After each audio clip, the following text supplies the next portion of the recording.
يا أيها الذين آمنوا توبوا إلى الله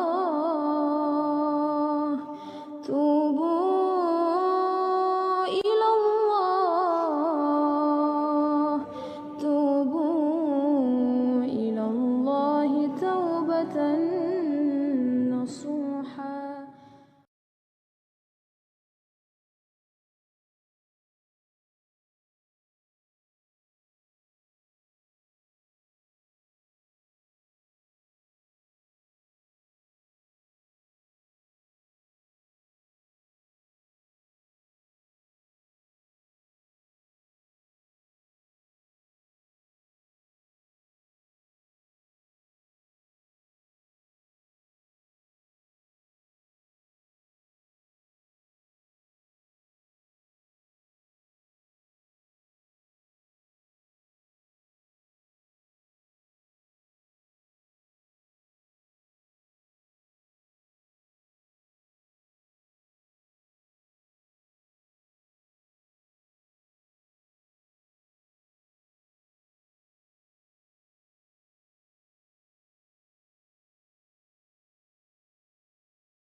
Negeri ini, negeri yang dimaksud di sini jamaah sekalian adalah negeri yang aman dan negeri yang tentram. Tentu saja ini dua hal yang berbeda ya.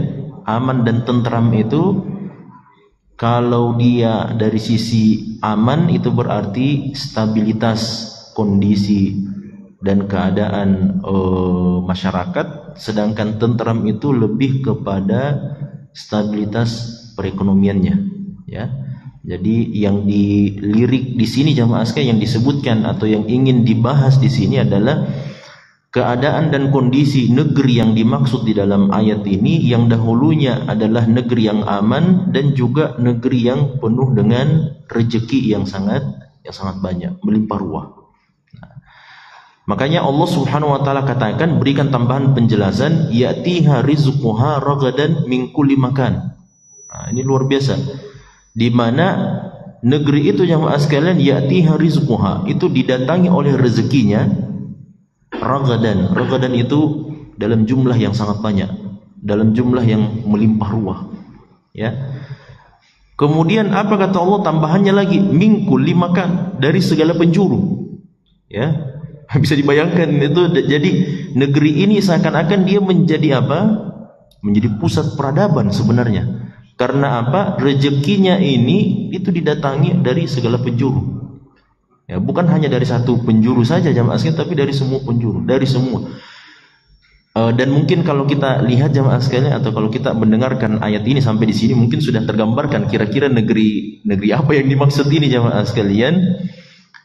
Yang mana negeri itu adalah negeri yang aman, negeri yang tentram, negeri yang didatangi oleh rezekinya dari segala penjuru. Kalau kita pahami ayat-ayat Al-Quran yang lainnya, harusnya sudah tergambarkan ini negeri apa yang dimaksud dalam ayat ini. Nanti sebentar kita sampaikan. Jadi kita bisa bayangkan negeri ini adalah negeri yang aman. Kemudian yang kedua, dia juga adalah negeri yang tentram, dan rezekinya jamaah sekalian, artinya buah-buahan, makan makanan, minum-minuman dan sebagainya, termasuk kebutuhan-kebutuhan masyarakat. Karena yang namanya rezeki itu, ini yang selalu harus kita berupaya untuk hilangkan ini mindsetnya jamaah sekalian, mindset yang buruk sebenarnya. Kalau selalu itu rezeki digambarkan seperti minuman dan makanan, padahal rezeki itu kan sangat luas. Punya waktu itu juga adalah rezeki. Sekarang ada banyak orang yang punya miliaran rupiah tapi tidak ada waktunya untuk hidup bersama anak-anak. Kan kasihan juga itu. Dia punya triliunan rupiah tapi tidak bisa bahagia dengan istri dan anak-anaknya. Itu kan kasihan juga ya. Kemudian ada juga orang yang bisa membeli apapun yang dia inginkan tapi tidak bisa tidur dengan nyenyak di atas tempat tidurnya sendiri. Bahkan sebagian ada yang luar biasa, bermalam di hotel satu malam saja itu sampai 3 juta rupiah untuk satu malam saja sekali tidur. Padahal kalau kita di rumah mungkin habis capek pulang bekerja sore hari, sampai di rumah kemudian istirahat, setelah itu terbaring langsung tidur. Tapi yang satunya itu gratis, yang satunya bayar 3 juta rupiah.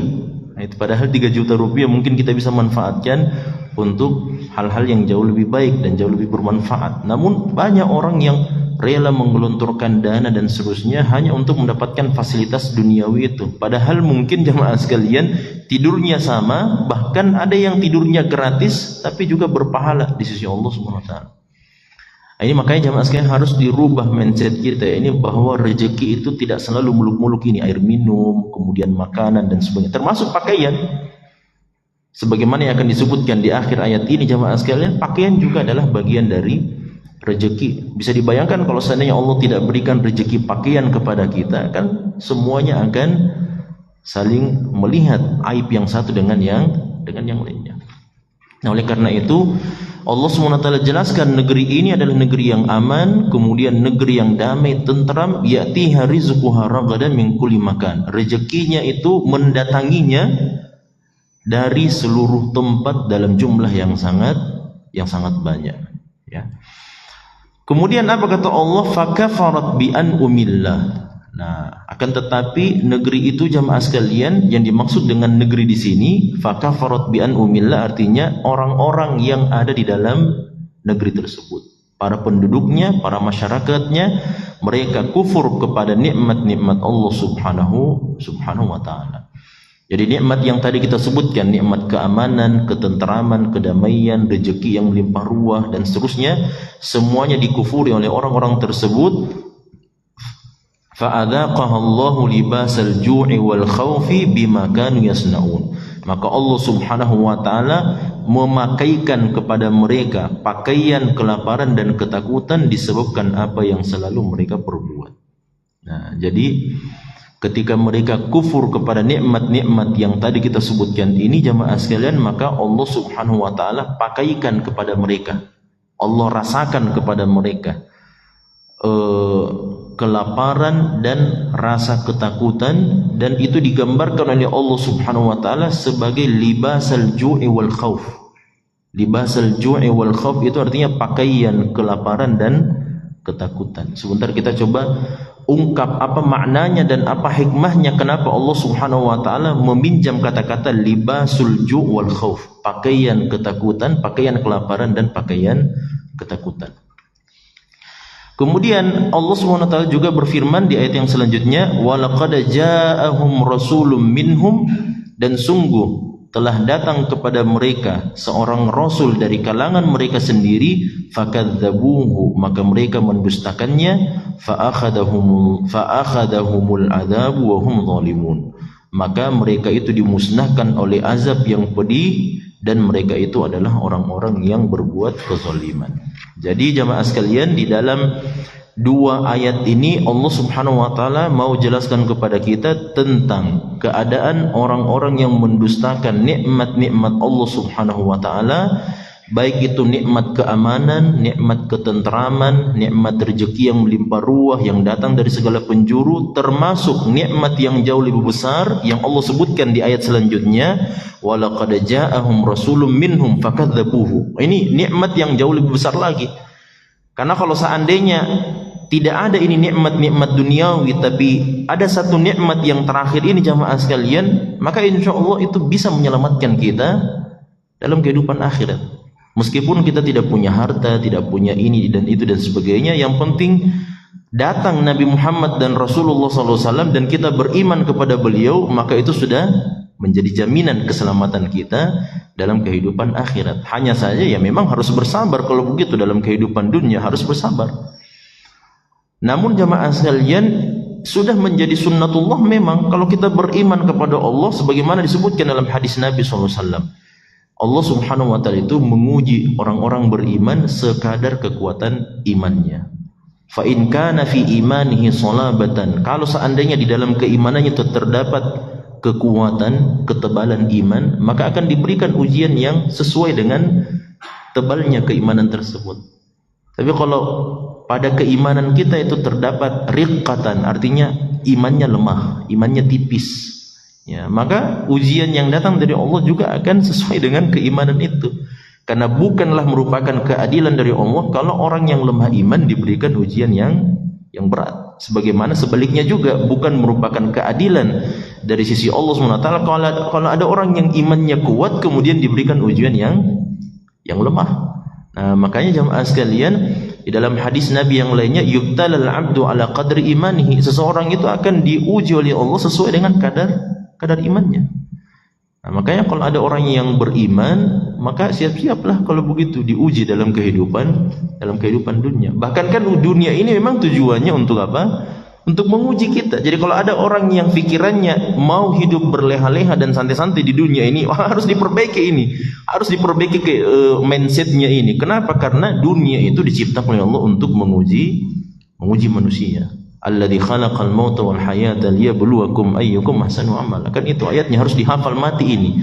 Dialah Allah yang menciptakan kematian dan kehidupan untuk menguji umat manusia siapa yang paling bagus amalnya. Itu tujuannya.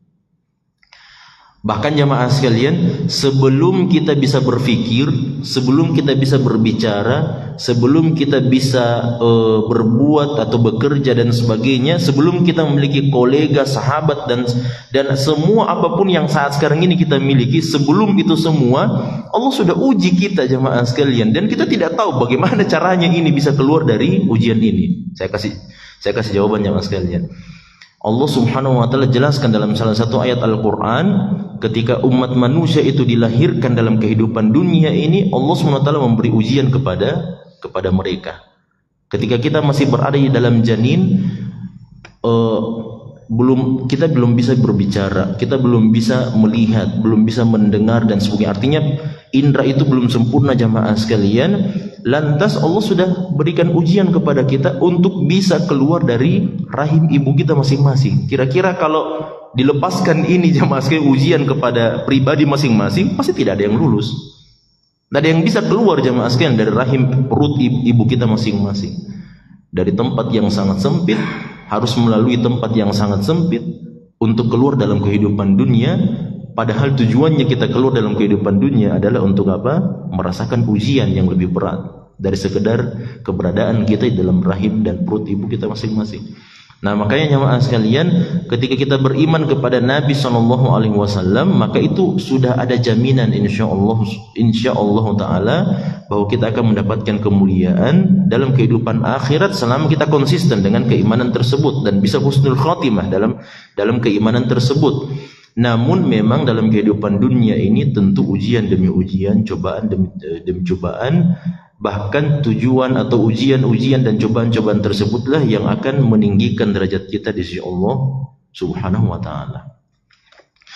Adapun mereka-mereka ini jemaah sekalian, orang-orang yang hidup di tempat tersebut, di kampung itu, di negeri ini jemaah sekalian, maka mereka adalah orang-orang yang mendustakan nikmat-nikmat Allah Subhanahu wa taala. Ini yang pertama. Kemudian yang kedua, mereka juga mendustakan Nabi Muhammad sallallahu alaihi wasallam. Nah, menjadi jelas jamaah sekalian bahwa negeri yang dimaksud di sini adalah kota Mekah.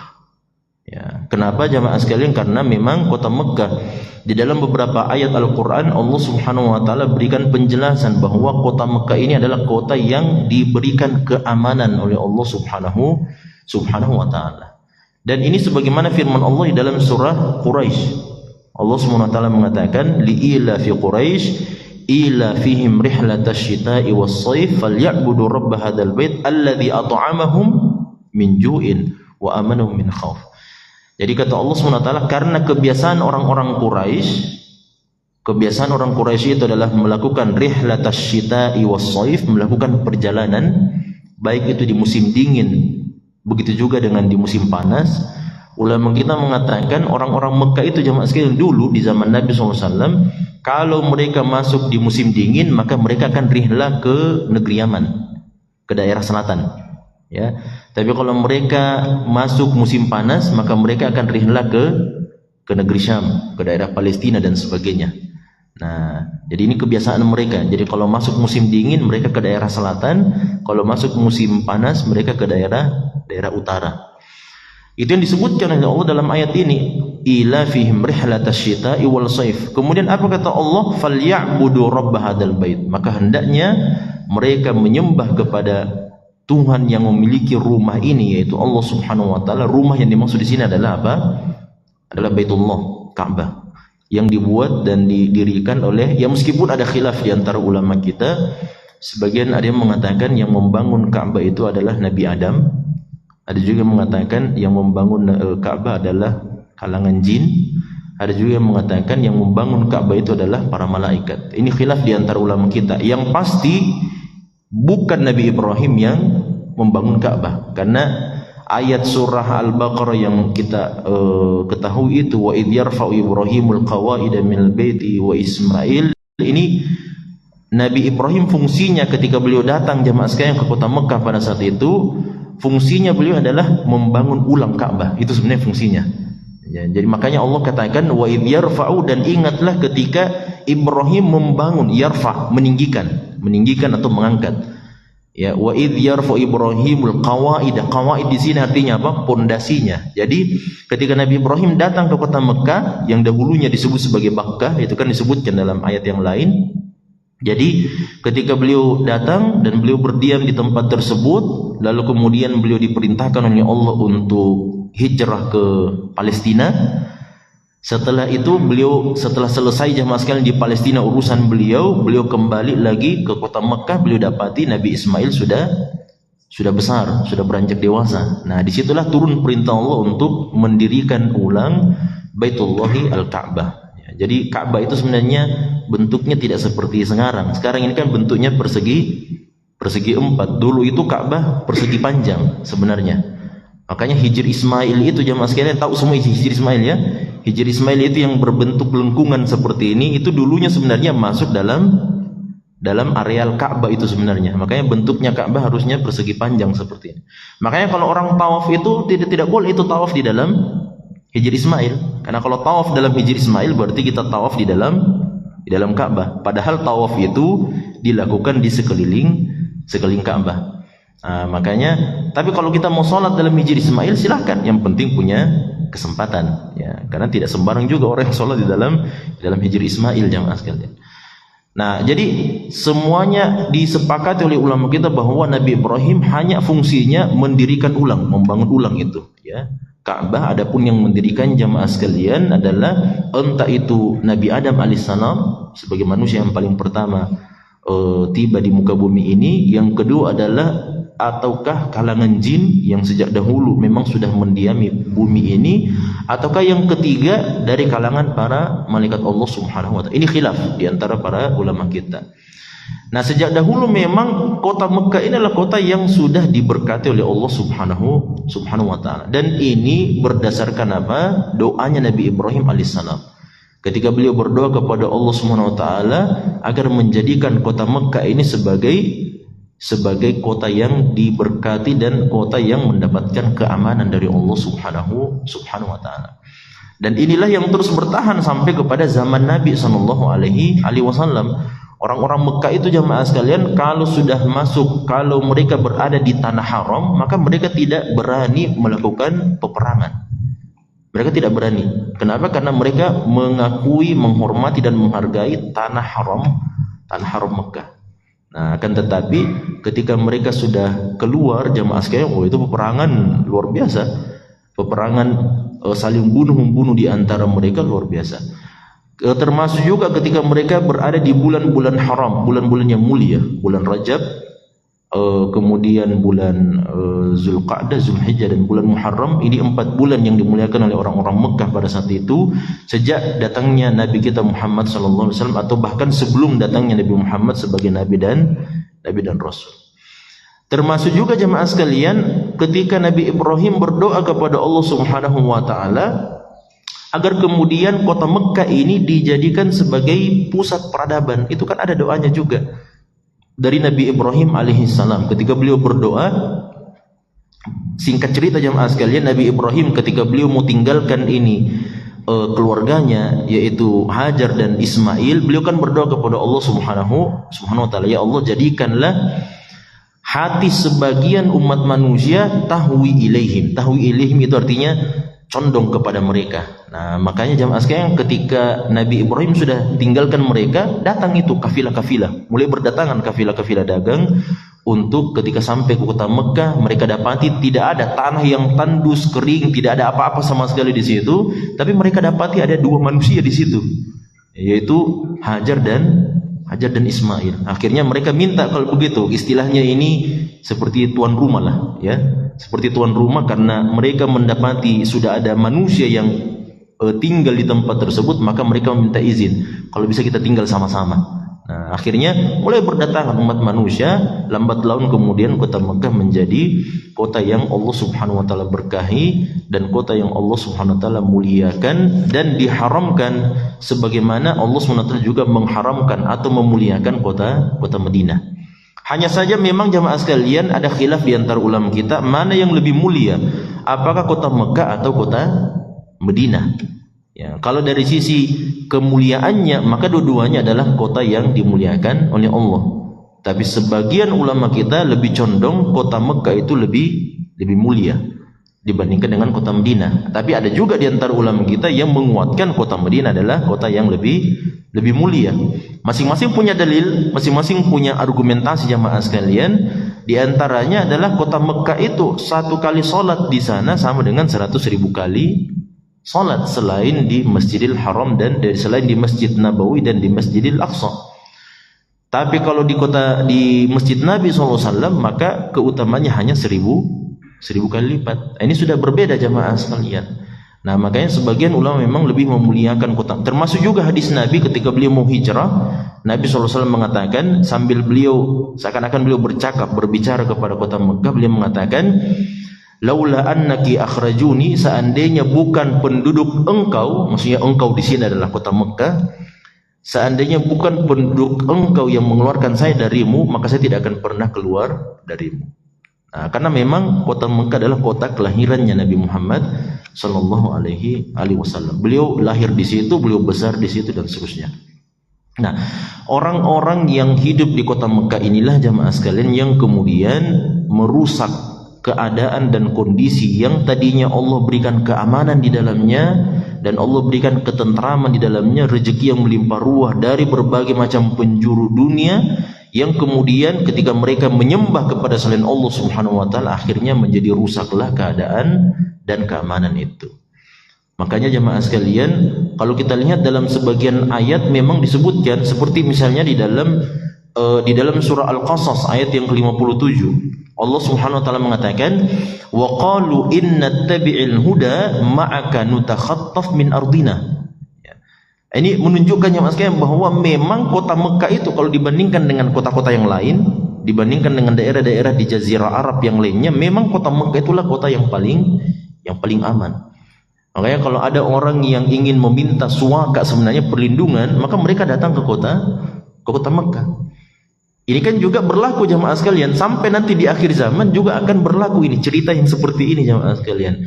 Ceritanya Imam Mahdi yang kemudian akhirnya dibaiat oleh seluruh kaum muslimin di Ka'bah, di sisi Ka'bah, itu kan awal ceritanya ketika datang seseorang yang kemudian meminta suaka perlindungan di sisi Ka'bah. Akhirnya kemudian karena apa? Dia dikejar oleh pasukan bersenjata pada saat itu. Akhirnya dia masuk ke dalam kota Mekah, lalu dia sampai di sisi Ka'bah dan dia meminta perlindungan kepada umat Islam. Nah, pada saat itulah kemudian Imam Mahdi muncul, lalu kemudian dibaiat oleh kaum muslimin. Dan ini jamaah sekalian menjelaskan bahwasanya kota Mekah itu sejak dahulu sampai dengan akhir zaman nanti dia akan menjadi tempat yang aman. Hanya saja keamanan kota Mekah itu menjadi hilang ketika Dajjal itu sudah keluar. Ketika Dajjal itu sudah muncul jamaah sekalian, maka keamanan negeri kota Mekah dan Madinah itu menjadi apa? Menjadi hilang. Kenapa jamaah sekalian? Karena ketika Dajjal itu datang jamaah sekalian, barulah kemudian sebelum datangnya Dajjal, keamanan kota Mekah dan Madinah itu akan hilang. Ya, namun ketika Imam Mahdi telah dibaiat oleh kaum muslimin, maka Imam Mahdi akan berhasil mengembalikan keamanan kota Mekah. Jadi ceritanya jemaah sekalian, awal munculnya ini Imam Mahdi sebenarnya adalah ketika tiga anak khalifah itu saling berdebat. ya, saling berselisih pendapat untuk mengambil kekhilafaan. Ya, saya tidak bahas tentang MBS di sini ya, Muhammad bin Salman dan sebagainya. Jangan suka dikait-kaitkan, ya. Karena yang dimaksud dan disebutkan dalam hadis ini memang jamaah sekalian adalah anak khalifah, anak khalifah. Dan sekarang ini, mohon maaf, Raja Salman itu tidak disebut sebagai khalifah. Beliau disebut sebagai Raja Salman jamaah sekalian, dan tidak disebut sebagai Khalifatul Muslimin. Nah, makanya jamaah sekalian, ini hadisnya Nabi SAW, hadis yang sahih. Tanda kemunculan Imam Mahdi itu adalah ketika 3 anaknya khalifah itu sudah berperang, saling berebut tahta kekuasaan. Nah, maka akhirnya Mekah dan Madinah akan porak-poranda disebabkan karena ulah mereka sendiri. Lalu kemudian datanglah orang yang meminta meminta perlindungan suah ke kota Mekah. Muncullah Imam Mahdi. Hanya dalam semalam Allah SWT memberikan pengetahuan ilmu syariat Islam kepada Imam Mahdi. Lalu kemudian beliau dibaiat oleh seluruh kaum muslimin. Beliau kembalikan tatanan keadaan kota Mekah dan Madinah itu seperti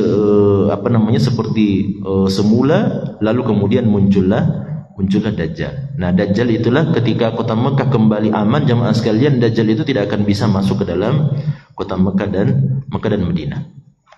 Taib. Jadi memang jamaah sekalian, ini termasuk dalam surah Al-Qasas ayat 57. Di sini Allah mengatakan wa qalu innattabi'il huda ma'aka nutakhattaf min ardina. Mereka mengatakan, orang-orang musyrik ini katakan, jika kami mengikuti petunjuk bersama kamu wahai Muhammad, niscaya kami akan diusir dari negeri kami.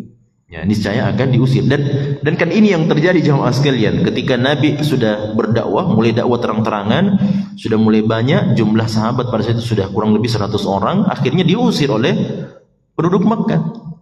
Pengusiran inilah yang disebut sebagai hijrah dari kota Mekah menuju Madinah. Ya, memang terjadi jamaah sekalian, dan ini sudah disinyalir ini oleh Waraqah bin Naufal, sepupunya siapa? Khadijah radhiyallahu taala anha. Ketika Nabi SAW pertama kali ketemu dengan malaikat Jibril di Gua Hira, kemudian beliau khawatir dengan keselamatan beliau, akhirnya Khadijah pertemukan beliau Nabi SAW dengan Waraqah bin Naufal, diceritakan.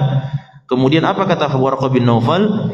Demi Allah, ini yang temui kamu ini itu adalah namus. Hadza namus alladzi laqiya Musa. Ini adalah namus. Namus itu adalah bahasa Ibraninya malaikat Jibril. Jadi kalau Jibril itu bahasa Arab, namus itu adalah bahasa Ibrani. Jadi Waraqah bin Naufal mengatakan, ini yang menemui kamu ini wahai Muhammad, inilah namus Jibril yang pernah menemui Nabi Musa alaihissalam di zamannya beliau. Ya, kemudian apa kata Waraqah bin Naufal? Demi Allah, seandainya saya masih hidup di zaman engkau, ketika umatmu mengusir kamu dari tempat tinggalmu sendiri, saya akan tolong kamu. Nah, jadi ini memang sudah ada sinyal jamaah sekalian. Dan memang rata-rata semuanya jamaah sekalian, semua nabi dan rasul, bahkan kalau kita bisa bilangnya semua nabi dan rasul semuanya mendapatkan pengusiran memang. Ya. Coba sebutkan nabi dan rasul yang tidak diusir oleh kaumnya sendiri. Ya, Nabi Nuh kan akhirnya terusir juga kan?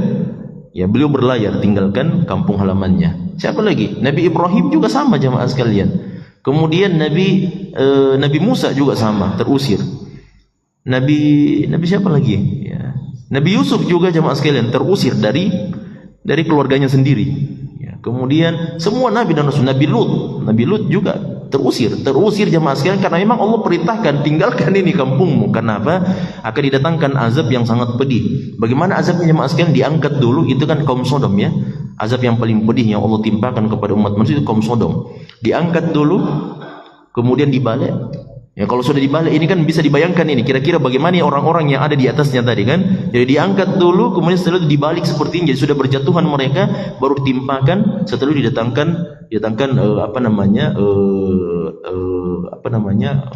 bongkahan-bongkahan batu yang besar. Nah, itu semua nabi dan rasul bisa kita bilang jamaah sekalian, hampir semua nabi dan rasul semuanya terusir dari kampung halaman mereka, termasuk Nabi kita Muhammad sallallahu alaihi wasallam. Nah, makanya kemudian apa kata Allah? Awalam numakkin lahum haraman amina. Ya, bukankah kami dahulunya sudah meneguhkan kedudukan mereka dalam daerah haram atau dalam tanah suci yang aman, yujba ilaihi thamaratu kulli syai'in rizqan min ladunna. Yang mana kami datangkan kepada tanah haram itu, kota Mekah itu, semua macam bentuk rezeki, karunia, keutamaan, termasuk juga buah-buahan. Ya. Semuanya kami datangkan kepada. Ini mendukung firman Allah dalam surah An-Nahl itu, bahwa memang jamaah sekalian, kota Mekah itu dahulunya di zaman Nabi itu menjadi apa? Pusat peradaban itu. Menjadi pusat peradaban. Bahkan kalau kita lihat jamaah sekalian, daerah-daerah sekitar itu daerah-daerah begal itu. Ya. Tahu semuanya Abu Dzar Al-Ghifari. Abu Dzar Al-Ghifari itu datang dari kabilah Ghifar. Kabilah Ghifar itu jamaah sekalian adalah kabilah pembegal. Ya, dan kabilah ini jamaah sekalian, mereka tinggal itu antara kota Mekah dengan negeri Syam. Nah, makanya ketika masuk Islam ini Abu Dzar Al-Ghifari, orang-orang Mekah sebagian di antara mereka takut itu. Kenapa? Oh, ini tukang begal ini yang masuk Islam, ini bahaya, ini bisa keselamatan kita dalam dalam perniagaan kita ke negeri Syam atau pulang dari negeri Syam itu bisa dirampas nanti. Kenapa? Karena ini Abu Dzar Al-Ghifari, kabilah Ghifar itu memang terkenal dengan apa? Suka pencekalan, ya, pembegalan terhadap kafilah dagang yang lewat di daerah mereka. Nah, makanya jamaah sekalian, kota Mekah adalah kota yang sangat aman, kota yang didatangi oleh berbagai macam rezeki, keutamaan, karunia yang Allah Subhanahu wa taala berikan kepada mereka. Hanya saja mereka tidak bersyukur kepada Allah Subhanahu wa taala. Mereka tidak beribadah kepada Allah, bahkan mereka justru melakukan perbuatan kemusyrikan kepada Allah Subhanahu wa taala dan tidak membenarkan Nabi Muhammad sallallahu alaihi wasallam. Hukumannya apa jamaah sekalian? Apa kata Allah? Fa'adzaqaha Allahu libasal ju'i wal khaufi bima kanu yasnaun. Nah, inilah sebenarnya jemaah sekalian maksud permisalan yang Allah Subhanahu wa taala ingin jelaskan kepada kita, bagaimana hukuman yang Allah berikan kepada orang-orang musyrik ini. Allah pakaikan kepada mereka libasal ju' wal khauf, pakaian kelaparan dan pakaian ketakutan. Pertama jemaah sekalian, kelaparan dan ketakutan itu dua di antara musibah yang Allah SWT sebutkan di dalam surah Al-Baqarah. Allah SWT mengatakan, وَلَنَبْلُوَنَّكُمْ بِشَيْءٍ مِنَ الْجُوعِ وَالْخَوْفِ. Jadi kelaparan itu dan ketakutan memang dua di antara bentuk ujian dan cobaan yang Allah berikan dalam kehidupan dunia ini jemaah sekalian. Nah, makanya ketika yang menarik lagi jemaah sekalian, Allah katakan di sini libasal ju'i wal khauf, pakaian kelaparan dan pakaian ketakutan. Yang menjadi pertanyaan di sini jemaah sekalian, kenapa Allah Subhanahu wa taala mengatakan pakaian kelaparan dan pakaian ketakutan? Kenapa Allah Subhanahu wa taala tidak mengatakan saja kami akan memberikan azab kepada mereka, yaitu kelaparan dan ketakutan? Untuk menjelaskan kepada kita jamaah sekalian, libasul ju' wal khauf ini maksudnya ada dua. Sekarang kita lihat jamaah sekalian, libas itu artinya pakaian. Pakaian itu jamaah sekalian, ada dua hal yang ingin kita sampaikan di sini. Yang pertama, pakaian itu melekat pada diri kita. Kan seperti itu ya? Seakan-akan Allah mau sampaikan bahwa rasa takut dan kelaparan yang menimpa mereka itu terus mengintai mereka, tidak pernah lepas dari kehidupan mereka. Kelaparan dan ketakutan. Bahkan disebutkan dalam sebuah riwayat jemaah sekalian, pernah satu masa kota Mekah itu ditimpa kelaparan yang sangat parah. Mereka tidak bisa makan dari makanan yang ada, kecuali ketika mereka menyembelih hewan, domba dan sebagainya. Yang mereka bisa makan itu cuman apa? Cuman bulu dombanya saja, dicampur-campur, dicolek-colek dengan darah domba. Cuman itu saja yang mereka bisa makan. Ya, yang lainnya itu tidak bisa. Jadi mirip-mirip seperti zaman-zaman ketika hewan-hewan itu tercemar dengan penyakit dan sebagainya, terkontaminasi dengan penyakit-penyakit yang mungkin bisa memberikan efek buruk kepada tubuh mereka. Tidak bisa mereka makan dagingnya jamaah sekalian, akhirnya kulitnya saja itu, bulu dombanya saja itu yang mereka konsumsi, termasuk darahnya. Kemudian jamaah sekalian, jadi ini mau menjelaskan kepada kita, saya minta sedikit tambahan waktu. Ini mau menjelaskan kepada kita bahwasanya rasa lapar mereka, termasuk juga rasa takut mereka itu terus mengintai mereka. Sebagaimana pakaian itu kita rasakan di tubuh kita, tidak pernah lepas dari tubuh kita ini jamaah sekalian. Jadi mengikut terus, kemana mereka pergi rasa lapar itu terus ada, dan kemana mereka pergi rasa takut itu terus ada. Kemudian yang kedua jamaah sekalian, yang namanya pakaian itu fungsinya untuk apa?